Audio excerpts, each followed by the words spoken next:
So tonight's guest is a man who made his debut in round one game against Newcastle in 2020. He's played every game for the Warriors since making his debut, except for 2 games via suspension. We're happy to have Warrior 241, Jamayne Taunoa-Brown, joining us tonight. Hey, bro. Hey, boys. Thanks for having me. No worries, bro. You're side on. What's going on there? You're all sideways on us. Sorry.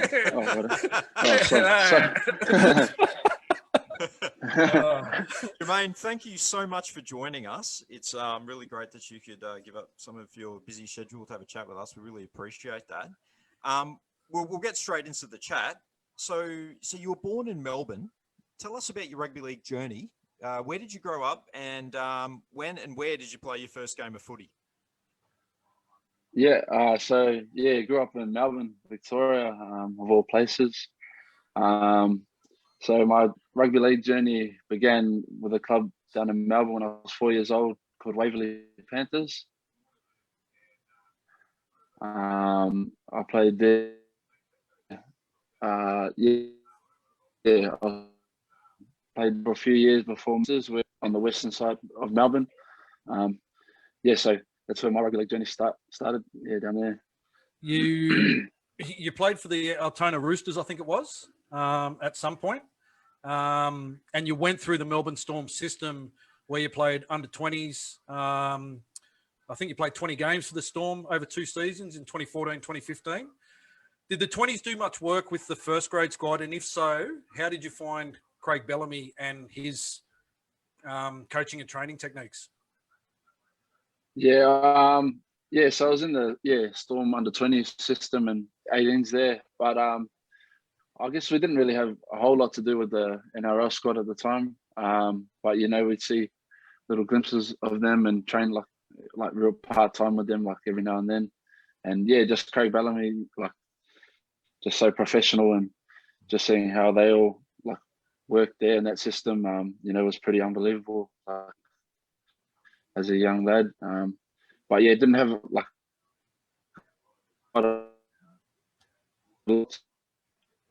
you didn't have to do one of his famous pre-seasons, bro. Professional says thank God. I've heard stories. Yeah, it sounds pretty full on. Yes. Yeah, exactly. 2016 and 2017, you found yourself at Newcastle Knights, where you played 21 under-20s games and 12 New South Wales Cup matches. And you got a taste of first grade in 2017 playing a trial. What were the circumstances that saw you leaving Melbourne and signing with Newcastle? So at the time I was in Melbourne, under-20 system. They were relocating their system to the Sunshine Coast.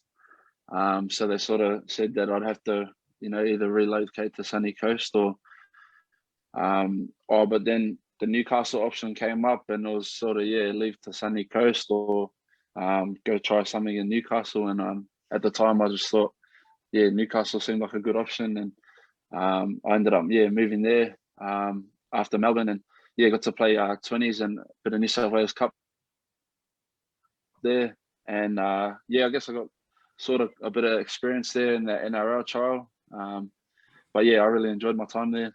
Loved it.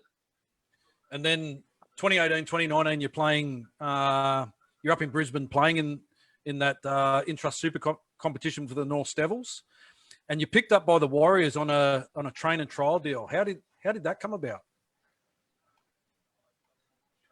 So Ron Smith, the coach at North Devils there, he gave me an opportunity to go up there and play a bit of Q Cup. So I spent 2 years there, and I guess I sort of really enjoyed my footy there. I was playing good footy over those 2 years, and I remember at the end of that 2019 season, I think it was, got a call from Peter O'Sullivan, and he sort of said there's an opportunity for a training trial contract here at the Warriors, and he just said it was up to me, like whether I wanted to go over. He couldn't guarantee nothing at the time, so I wasn't sure like what I wanted to do, but I thought I had nothing to lose, so just come over and give it a crack, and it's worked out all right. Yeah, Sure has. Nice one. Yeah, it has. So before even playing an NRL game, you were selected in the 2020 Indigenous team for the All Stars game. So that must have been a huge honour. Yeah, no, that it sort of came as a surprise. I never would have thought I'd play in that game, and obviously to represent that side of my culture, my mum's family, and that part of my culture was pretty special too. And yeah, I guess playing alongside some of those stars, like they're playing that game was pretty surreal. Yeah, I guess it gave me a real good taste of what first grade was like. So yeah, I love the experience. Yeah. Did when you signed your training trial deal with the Warriors, did you have to move to New Zealand? Yeah, so yeah, when I signed the training trial deal, yeah, I had to come over and move to New Zealand. Pretty weird, really, because And do the whole season. Then your training trial sorry, what was deal. that? I was going to say your training trial deal is ultimately upgraded to a 3-year contract, and you make your first grade debut for the Warriors in the round 1 game against Newcastle last year. A game I was lucky to be at. Aside from the result and the absolutely shocking weather conditions, what are your memories of that game? Yeah, I guess that shocking. Yeah, I remember the weather was pretty bad that day. And it wasn't our best performance. But yeah, no, I was under experience. I guess to put on that jersey and I guess get to live out my childhood dream. That was something really special. Even though we didn't get the result, like it was something that I'll remember forever. Yeah. Yeah, well, after that game, the Warriors are unable to return to New Zealand and make a commitment to stay in Australia. Do you remember the vibe within the squad at that time, sort of after that game? Even thinking at half time, there was messages coming through about like the emerging COVID situation. What do you remember about that?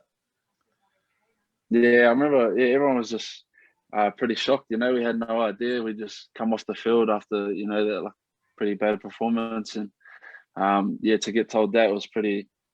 It came as a shock, and I guess a lot of the boys with families and stuff, were I guess stressing whether they'd get to go home and see their families and stuff. So yeah, it was like I guess a bit of a shock to us all. Yeah. And then they stopped the crowds coming. You played Canberra. You had to go up the Gold Coast, and you played Canberra up at the Gold Coast. And then after that, the season shut down because of the COVID. Did you return to New Zealand, or did you stay in Australia when the lockdown happened? Yeah, I stayed in Australia during that lockdown period. I went back home to Melbourne and spent a bit of time with my family down there. And I know there's a few other boys that stayed in Australia and yeah, spent time with their families. And during that whole training break, we're staying in touch like over Zoom calls and that. And we're sort of just wondering what was going to happen next. But yeah, like I love that sort of, I guess that break. You never really get a break during the start of the season, so it was pretty something different, and like I enjoyed it, getting to go home and spending time with my family too.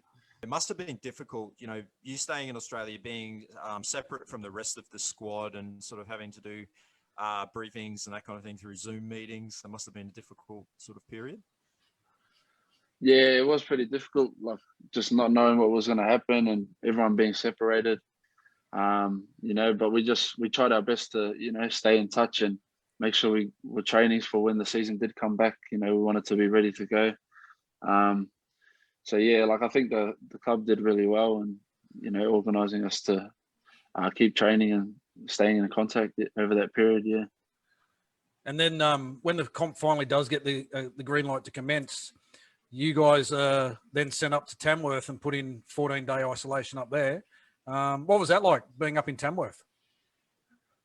Yeah, no, it was a bit different, Like going to Tamworth, very hot, and I remember, we just ripped right into training, and I think we got flogged for like 2 weeks, just getting back into rhythm and that.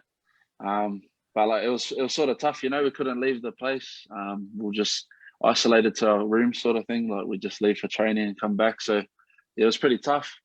But looking back at it now, like I think, it was a good thing. Yeah, absolutely. Well, the Central Coast then becomes the Warriors' home away from home for the remainder of the season.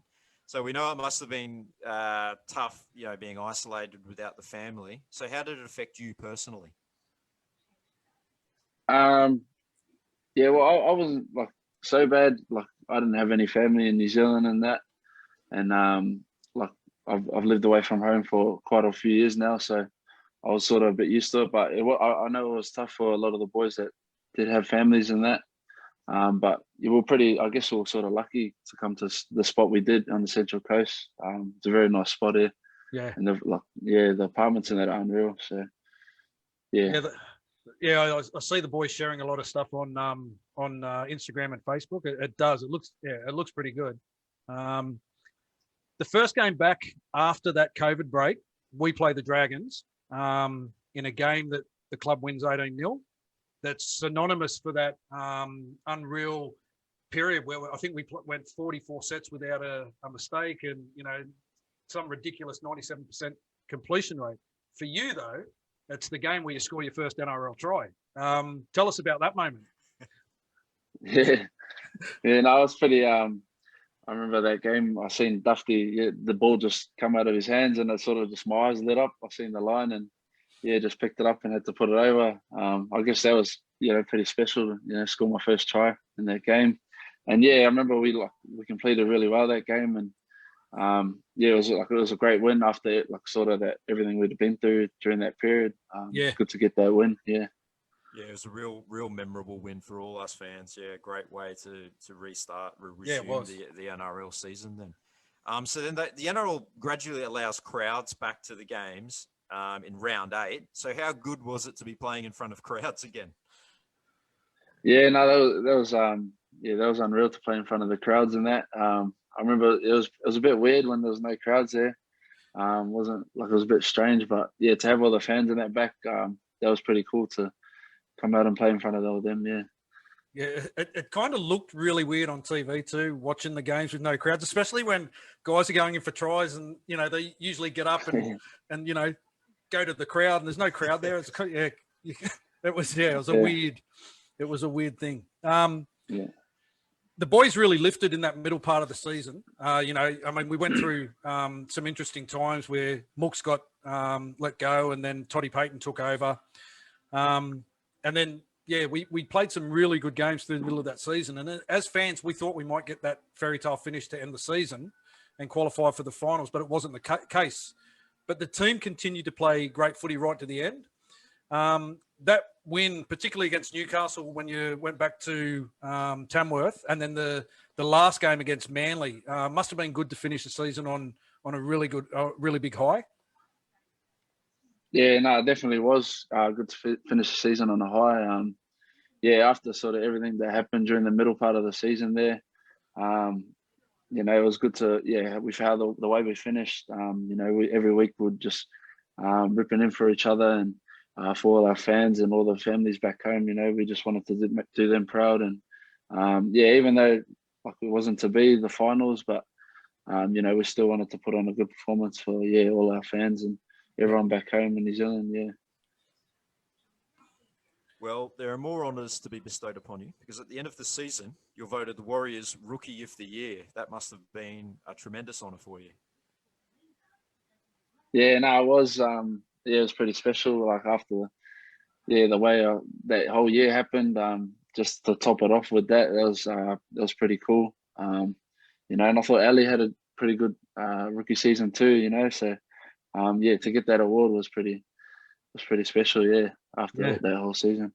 Yeah, absolutely. Both of you had great starts to your career last season. Probably, the most difficult season that the NRL's definitely ever gone through. I know the most difficult that our club's ever gone through. Wasn't much of an off season this year. There wasn't much of a break between comp finishing and getting back together in the off season. We start off with the unique circumstances of having two groups doing preseason in two different countries.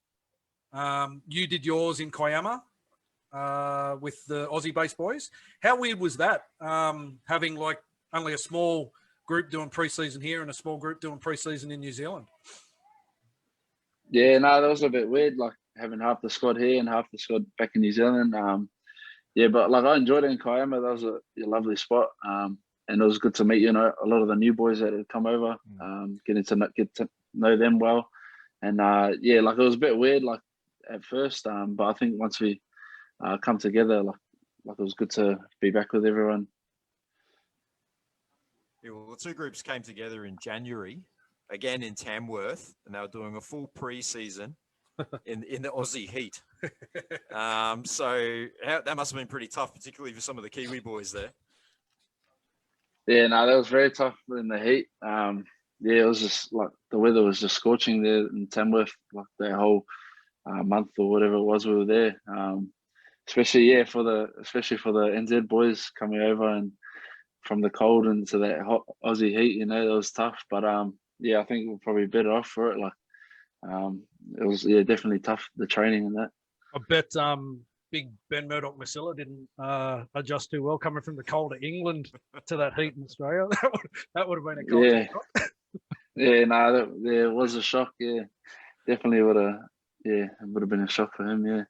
So the squad's based again on the Central Coast again for an indefinite period of time. How is it this time around? I'm guessing it's a much better situation now that we don't have that uncertainty like we did last season. Yeah, no, definitely a lot better this time around. Yeah, like we knew what we were coming over to do, and we had like our plan, and our families were allowed over this time, and we weren't really so much in a bubble. So yeah, it's definitely better this time around, and I think we feel a lot more comfortable, as a squad, and yeah, it's definitely a lot more comfortable, like the living arrangement this year. So yeah, we're trying to get you as much support as we can at the games too, bro. We're trying to make it that home away from home, so that you guys know that you've got the support of the Aussie-based Warriors fans. So we're trying to turn good. Yeah, we're trying to turn up in droves, bro. Yeah, well, it's been good. It's been good having you there. Yeah, it's awesome to be there. Yeah. In your short NRL career so far, you've played 21 out of a possible 24 games, only missing games through suspension. So you must be really proud of how your first grade career has started out. Yeah, no, yeah, definitely very proud of how far I've come and how it's started. I guess getting to play nearly every game so far has been pretty cool. I remember a couple of years ago, I never would have thought I'd be playing first grade like now, and now I'm playing nearly every week. So yeah, pretty. I'm just grateful, I guess, to be in the situation I am. Yeah. Well, we're grateful that the Warriors reached out to you, brother. Very grateful. I've read that you're both Indigenous and Māori heritage. Having repped the Indigenous team, would you ever consider repping the Māori side, or are you kind of locked into repping that Indigenous side of your family in the All Stars each year? Yeah, no, definitely. That's something I want to do, is represent my Māori heritage and represent that part of my family. That's something I've wanted to do.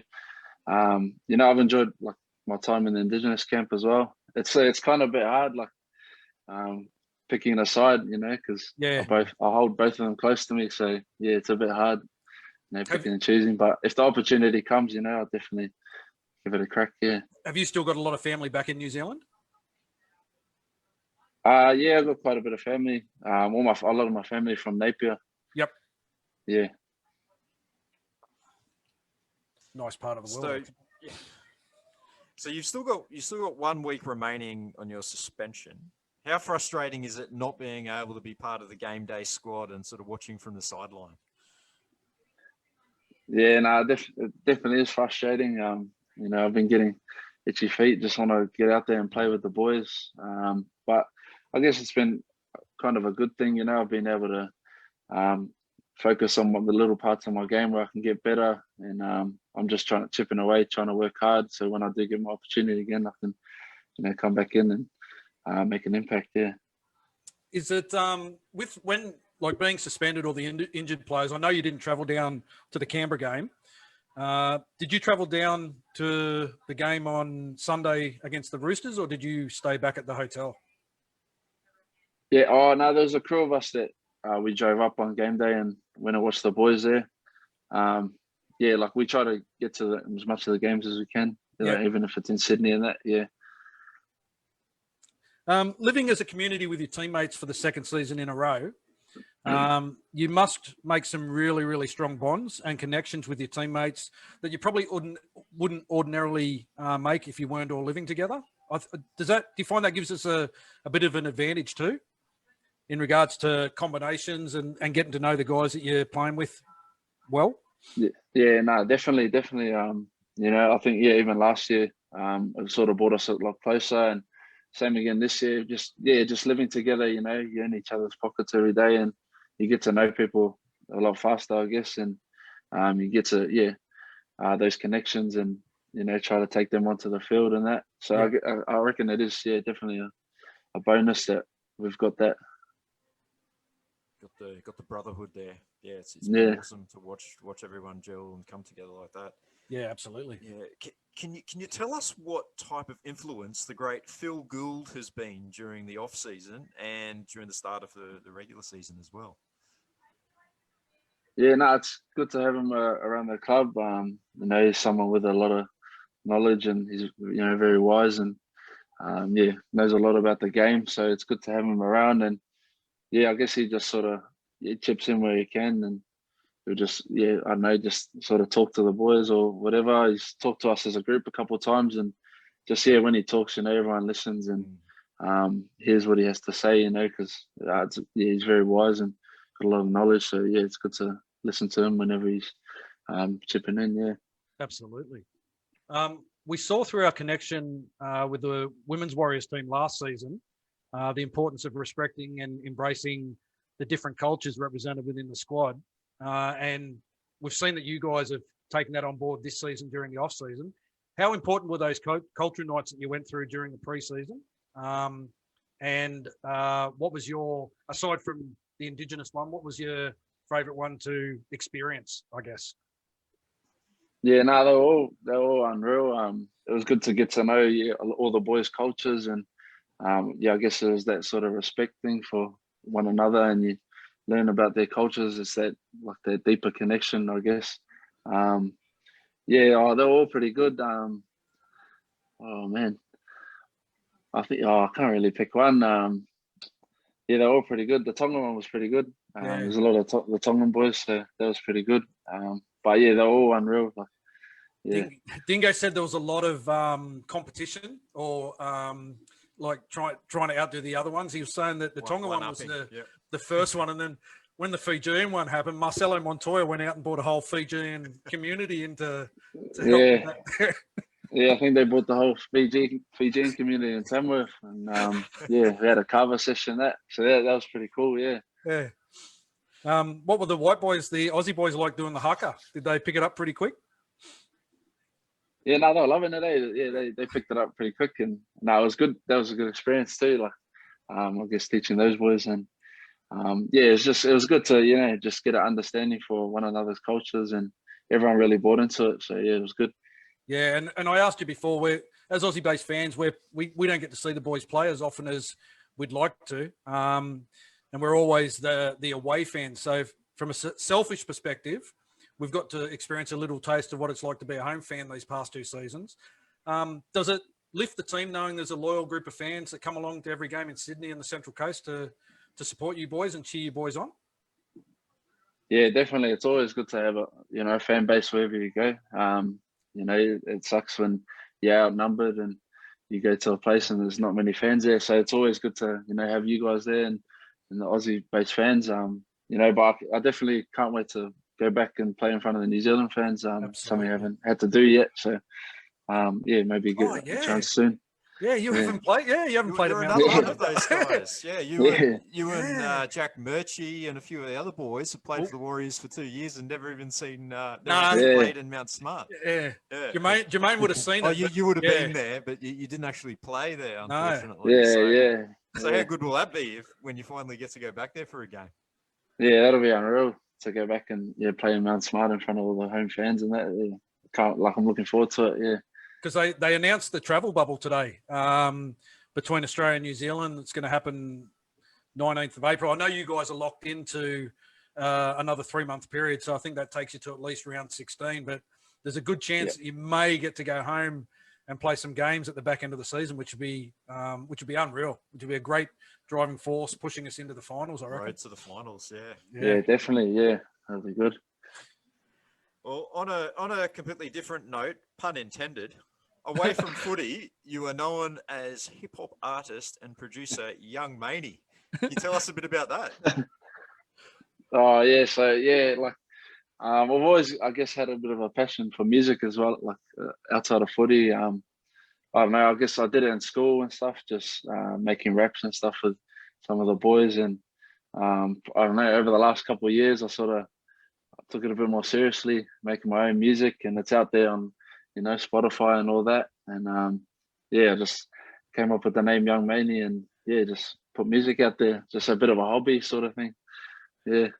Yeah, I was listening to it on Spotify this week. Sensational stuff.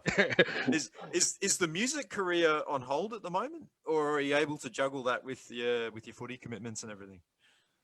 Like we're pretty busy with footy, but whenever I get like spare time, I guess I try to. That's sort of what I turn to. That's like my outlet, I guess. So I try to, whenever I can, do a bit here and there. But yeah, like mainly focused on footy during the season. But whenever I get time, I try to do it. Yeah. Are there any other budding musicians in the Warriors squad or in the NRL in general that you know of? Well, I know my roomie Kane Evans. He gets into it a bit. Okay. Like he sort of mucks around with the raps, and yeah, he's sort of producing in that now. So like, it's pretty good. Yeah. Cool.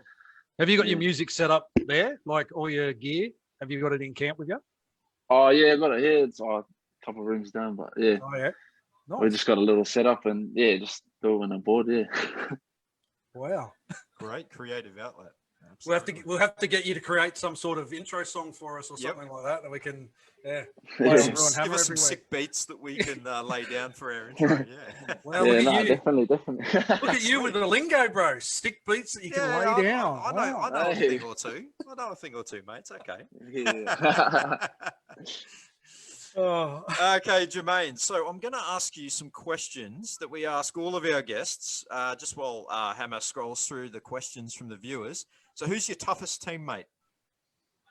Toughest teammate. Ooh. I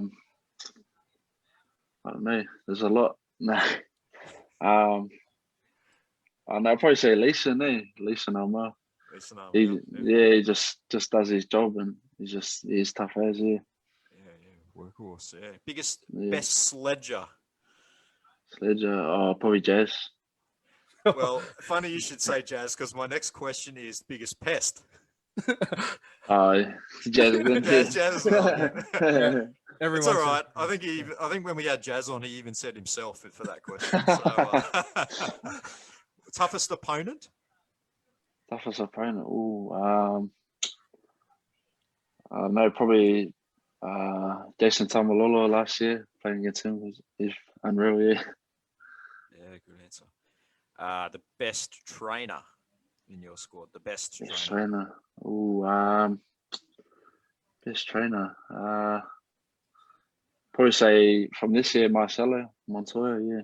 Yeah. All right. Okay. Yeah. Awesome. Actually, Cam George said that when we had him on. He said that Marcelo was one of the most impressive trainers in the preseason. He was. I remember him saying. Yeah. No, works very hard. Yeah. Yeah. Yeah. Great. Yeah. I think I know who you're going to say for this one. Yeah. The squad comedian. Oh, definitely Kane Evans. Yeah. Oh, yeah, there's a few of them around there. Who else rates themselves? Oh, I don't know. Adam's up there. Okay. Kane, Adam, yeah.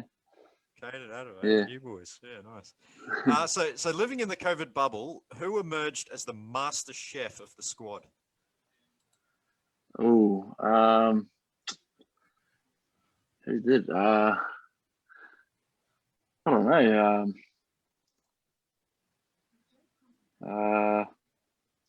Not too sure. Eh? I think I'll go all right. Oh, do you? Nah. What's your specialty? Nah, I'm just joking. I've got nothing. Yeah. I'm not too sure. Eh? Not too sure. I noticed Ciro and Sean O'Sullivan were cooking up those big cattleman cutlets those big steaks with the bones on them tonight. That Yeah. looked Oh, awesome. actually, yeah. Shawnee goes pretty good. Yeah, on the barbie and that. Shawnee's pretty good. Does yeah. he? Yeah. Got a couple of comments here for you, bro. We've got Dennis Tornoa says, "Hi, Jamayne, love you." I'm assuming that's a relative. Yeah. Uncle Dennis. Yeah, we've got. Where's the one I want to read out? Sean James asks, "Is there a big Warriors supporter base in Victoria?" Yeah, I remember growing up, going to the Anzac game, Storm Melbourne. There's always a lot of Warriors fans there, so I guess there is. Yeah. Yeah, we are always pretty well represented there.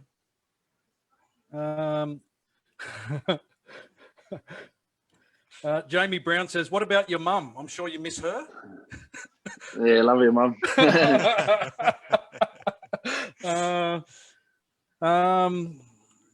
Carl Smith says, "Your mob? Do you miss them too?" Yeah, no, my mob down in South Australia there. Yeah. We got Kaya Tahana says, "Let's go, Cuzzy." I'm assuming you got a few family watching tonight, which is great. They must be all watching. Yeah. Yeah, which is good. That's what we want. Yeah, massive shout out to all you guys. Shout out to the family. But yeah, follow the page. We do this. Try and do this every week with at least one guy. Comment and subscribe. Yeah. How do you pronounce your surname? Wiki Tornoa asked that. Oh, Taunoa. Taunoa, yeah. Taunoa. So Alright. it's like Taunoa. Noah, yeah. And he says, "Hello, Maine, love Uncle Paul and Nan, Wiki Brisbane." So, do you have a nickname apart from Yung Maynie? Like, do you have do the boys call you Yung Maynie, or do they call you JTB or? Yeah, well, Maynie's sort of my nickname. I sort of had that growing up, and then when I was rapping, I just added the Young. I don't know why, but yeah, Maynie was sort of my nickname, or JTB. Yeah, some of the boys call me that. So yeah. That's what we call you because it's easier to yell out than Jamayne Taunoa. And you're gone. JTB, sweet, yeah. Who are your rugby league heroes growing up? Growing up, I love Greg Inglis, Jonathan Thurston, those guys. I guess from the Warriors, obviously Stace and Ruben Wiki. Yep. And they were unreal. Watching those fellas, yeah. But yeah. I don't know. I got a heat. Yeah. Who's your favorite hip hop artist, apart from yourself? J. Cole. J. Cole's probably my favorite. Yeah. Yeah. Did you grow up liking any of the old school guys, like Ice Cube and?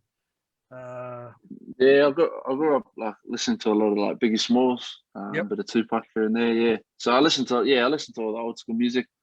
But I guess sort of growing up, J. Cole was sort of, I guess, my favorite. Yeah, it's great getting to know you guys away from footy and just hearing what makes you tick, and it's great that you come on like this little show that we do, and it allows the Warriors fans to kind of get a little insight into what makes the players tick, and just realise that you guys are all just normal, everyday blokes living the dream and playing the greatest game in the world. One last question, and I think we all know what the answer is going to be, but if you weren't an NRL player, what career do you think you'd be in? Probably rapper and music.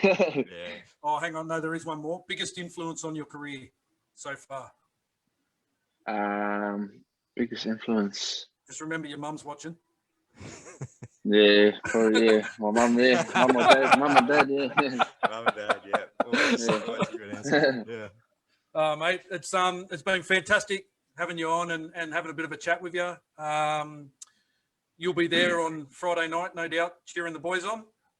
Yeah. Yep.